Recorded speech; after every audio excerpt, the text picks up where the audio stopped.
Fiancée admitted to her friends she's only marrying me for money, so I dumped her and cut her off. I am 29 years old now, with an MBA and a very cushy position in my father's company. I know this makes me sound like some kind of snobby rich kid, but hear me out. Growing up, we really weren't doing well. We struggled a lot, and the family was in serious debt. I was young at the time, so I don't know every single detail, but my dad made a very risky loan using our house as collateral. The only thing of value that we owned since it was his grandfather's house. That loan was what helped him start up his business. And despite a rocky start, things have gotten so good. It wasn't fun when it was happening, but looking back, I'm very grateful that I wasn't born with a silver spoon in my mouth because I personally think it made me more down to earth. It also helped me appreciate the value of hard work. It was part of what inspired me to go out and get an MBA because I wanted to add value to what my father had built. So, as much as being the son in his father's company makes me sound like an untalented brat benefiting from nepotism, I'll admit I am to some degree. But I know I'm there on merit at the same time. I've worked hard, and I've put in my own effort to help the company grow. Because of this, my family is now pretty well off, and so am I on a personal level. I've become very financially sensible since I know we never always had this money, so it's a big blessing.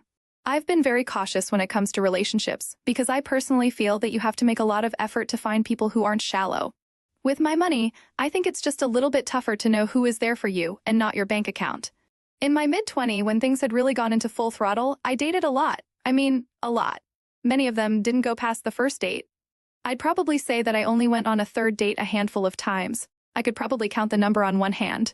Anyway, it was about 2.5 years ago that I met someone, and honestly, she was gorgeous. I saw her smile, and I had to go and say hi to her. I found out that her name was Brianna, and that she was a nurse.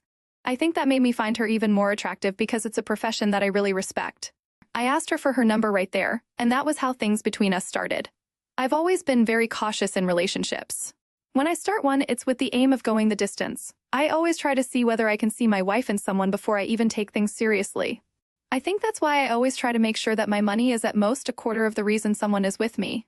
It'd be stupid for me to assume it doesn't make me more of a catch to women, but I don't want to find myself in a relationship with anyone who considers that to be the primary reason they're with me. I honestly didn't see any gold digger behavior with Brianna. She was smart, amazing to talk with, funny, and she just brought everything that I wanted to the table. So, 2 years and some months after we met, I popped the question to her, and she said yes. As we speak, Brianna is my fiancée, and it made me extremely happy when she agreed to spend the rest of her life with me.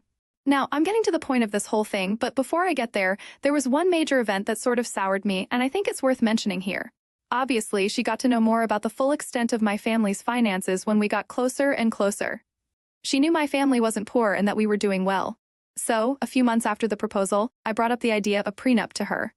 Honestly, it seemed like a very reasonable discussion to have, but she apparently didn't think so. She flipped out at me. According to her, me suggesting a prenup to her was bad in 2 ways. The first was that it seemed to her that I didn't believe our relationship was going to go the distance. Obviously, that's not the case, but even if I put 110% into the marriage and she wakes up one day and decides she's done, I can't do anything about that. The second reason was that it meant I didn't trust her not to try and rob me blind in the event that things didn't work out the way we wanted. That's the summary of it, but we ended up going back and forth for a full hour, going to sleep mad at each other. After spending the entire night deliberating about it, I let her know that it wasn't going to be necessary. Yes, I know that was very stupid, but I love her immensely, so I chose to let it slide because I didn't want the prenup to be the reason why we fell apart. Things got better between us quite soon after that. Now, this is the point where I really need third parties to tell me what to do. One of my fiancé's colleagues was having a barbecue, and she invited me to go along with her. I decided it would be a good chance for me to meet some of the people she worked with, since she mentioned them pretty frequently. When I got there, everyone was nice to me, and it was a good time. Honestly, I met a bunch of the nurses who worked alongside her on most shifts as well. At one point, I was outside chatting about sports and socks with the men. I knew she was inside gossiping with her girls, which was fine. At a point, I needed to go take a piss, so I headed back into the house through the back door. Now, I don't know how to describe it, but the back door led into a hallway, which ended in the living room. Standing at the back door, you wouldn't be able to see anyone sitting in the living room. At least not until you turned the corner. It was as I was heading to the bathroom that I heard my fiancé's voice and some others. From the first sentence, it was so clear that I was the topic of conversation. It started with them talking about how well I dressed, but that seemed to naturally transition into how expensive I dressed.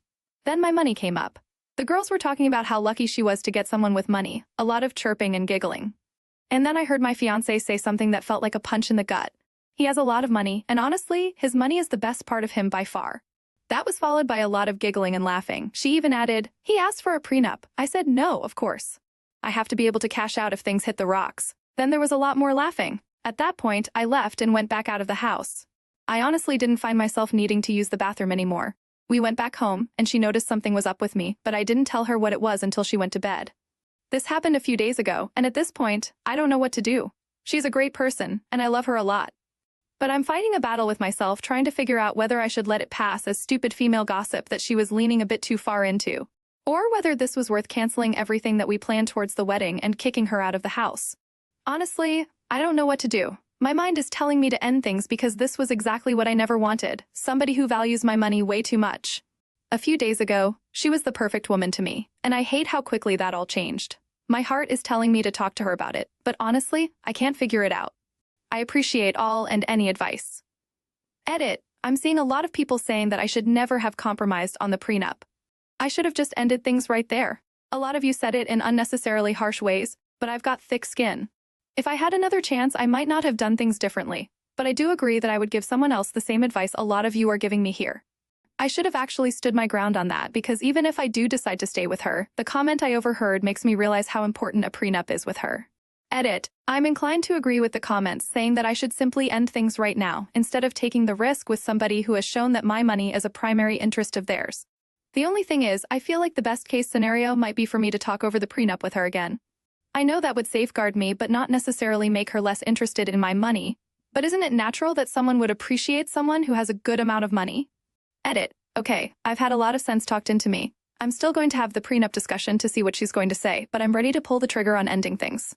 I love Brianna a lot, so it's a lot easier said than done for me to let her go. I want to know that I gave things a chance. Ah, the joys of romance, where even the most solid relationship can hit a financial pothole. It's like driving a Ferrari straight into a speed bump, jarring and potentially catastrophic for your wallet. But you're not OP. For every dark cloud has a silver lining, or in your case, a prenuptial agreement. It's the modern-day equivalent of Cupid's arrow, ensuring that even if love flies out the window, your assets stay firmly in your bank account. And let's not forget your fiancé's candid commentary on your net worth. It's like a Yelp review for relationships, 5 stars for financial stability, but service could be better. If only love came with a money-back guarantee, right? Update. Here's the update that I know a lot of you were waiting for on the story of my fiancé, whom I caught telling her friends that money was the best part of me. Things have come to a close, and I'm more than happy about the way they've gone. The first thing that I needed to do was talk to Brianna again regarding the prenup. I think it was about a week after we got back from the barbecue that I told her to sit down so that we could have a discussion. I told her that we needed to discuss the prenup situation again, and just like last time, she flared up. I think it was even worse the second time around. She went on again about how it was just a sign that I didn't trust her and that I wasn't rooting for the relationship to work. I tried to shift things to how it was more about protecting my father's hard work. I own a sizable chunk of his company than myself, but she wasn't having it. She kept raging on, and I really did my best to get her to see my angle, but it wasn't working. I asked her whether she would marry me if I said the prenup was a must. She didn't seem to think about it long before she said that she would strongly reconsider our future together. I think it was at that point that I realized I wasn't going to win her over. I let her know that after the first time, I was going to let the prenup go, so I asked her to guess why I was bringing it back up. Understandably, she was clueless on that front, so I told her that I would help her figure it out. I asked her to look back on a discussion that she had with her nurse colleagues when we were at her friend's barbecue. She only said, "We talked about so many things. I don't know what you're talking about. You don't remember laughing and giggling with your friends as you said that my money was the best part of me? You don't remember telling them how you couldn't do a prenup with me because you won't win the jackpot in case we divorce?" At that point, it was clear that she remembered what I was talking about because she started to tremble and act extremely anxious. I was waiting for her to confirm or deny what I had said, but she didn't say anything. I prompted her to speak, but she was just looking at me while her hands were absolutely shaking. I don't know why, but that made me laugh, and I think me laughing made her turn on the waterworks. She started to cry and sob, all without saying anything to me about what I had said. At that point, it was starting to piss me off that she had nothing to say, and I wanted a reaction from her. So I let her know that the wedding wasn't going to happen anymore. At that point, she fell to the ground, and I started hearing her mumbling words like "please" over and over between all her tears and sniffles. I stood up, went to our room, locked the door, and went to bed. The next morning, she was waiting for me, and she looked like she hadn't slept all night. As soon as she saw me, she came to me and was being extra touchy, but I shrugged her off. She started to try to explain the context of what I had overheard. She claimed that she was just trying to fit into the whole gossip girl type vibe. And she didn't mean the things that I had heard her say. She blamed her friends and her colleagues for being bad influences. She claimed that my money was never a part of the reason why she fell in love with me. I believe that was likely true initially, but I feel like she started to love the money more at a point. She said that she'd signed the prenup and it wouldn't be a problem for her. She said all that, but I honestly didn't have anything to say to her.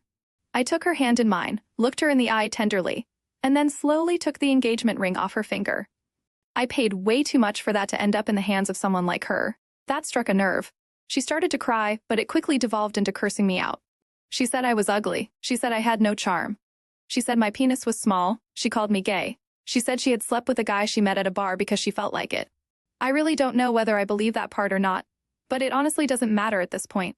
She said my money was the only good thing about me, and she wished she had been able to milk me more. She basically pulled out every insult that she could think of, and at that point I started to laugh. That was when she began to throw things at me. As much as I wanted to be all stoic and indifferent, she started to toss some pretty dangerous things, so I retreated to the room and locked myself in. I think it was about 2 or 4 hours later when things quieted down, and I finally came out. She was gone, but she had trashed the entire place. I was furious, and in that moment, I was sure I had made the right move. I took pictures of everything that I could, and I retrieved some footage from one of the indoor cameras that I had. After that, I left the house to go sleep in a hotel because, honestly, it was absolute chaos, and I didn't even know where to start with the destruction. This is where I decided to start having fun. I went to her Facebook page and her Instagram page and looked for the post on each platform where she announced her engagement. Then I drafted a message. I hate to inform you that the wedding is off and I am no longer engaged to Brianna. She admitted to just being with me for my money, and when I confronted her about this, she lost her mind and destroyed my house. If you have any questions, ask her. Which I posted as a reply to every single comment. She hates looking bad in front of people, so this part made me feel very satisfied. I then made my own post, showing off the destruction that she had caused, as well as some short clips of her trashing the house when she was having her temper tantrum. I tagged her family, friends, and even the hospital where she works. This last one was for fun, and it would be nice to have a little gossip start about her among the colleagues. Her parents tried to call me several times, but I didn't bother picking up.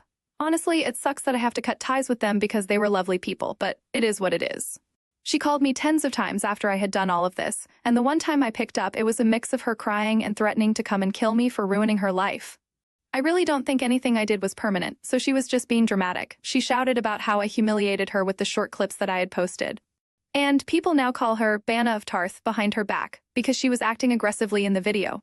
I found that part hilarious. She kept crying about how everyone now looked at her differently. I won't lie that I had a little iota of concern that she would do something crazy because the tantrum she had thrown at home wasn't quite the Brianna I knew. In the end, nothing happened, at least not yet. I called the event planner and told her to cancel everything related to the wedding. That part was heartbreaking to me, I'll admit, but I had to do it. Once that was done, I knew that she and I were done too. The best part for me is the fact that I'm taking her to court to compensate me for destroying my property.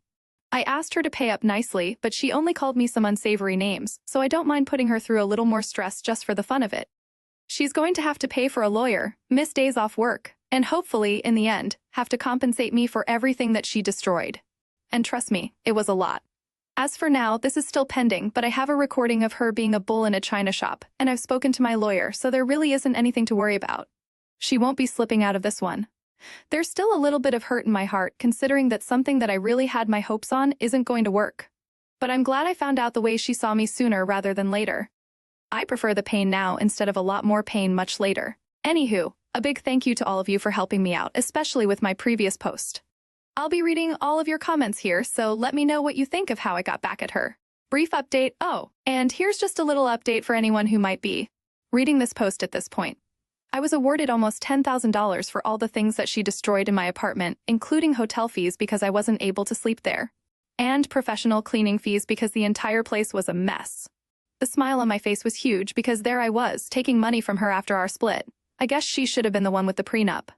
From the moment you decided to revisit the prenup conversation, it was clear you were ready to take the reins of this runaway train. And when Brianna showed her true colors, well, let's just say you handled the situation with the finesse of a seasoned diplomat. Or a strategist, depending on how you look at it. Your decision to call off the wedding and air out the dirty laundry on social media was a bold move, my friend, but one that seemed to bring you a sense of closure and, dare I say, a hefty reimbursement for the chaos left in Brianna's wake. And let's not forget your impeccable sense of timing, dropping the bombshell about the canceled wedding while she's dealing with the fallout of her impromptu demolition derby. That's what I call a masterstroke. But perhaps the most satisfying part of this whole ordeal is the sweet taste of justice served piping hot in the form of nearly $10,000 settlement. It's like the universe saying, "Hey OP, here's a little something for your troubles. While your heart may still be on the mend, your wallet is looking pretty healthy there, OP. All the best." What do you think of prenups? What would you have done? Thank you for joining us today.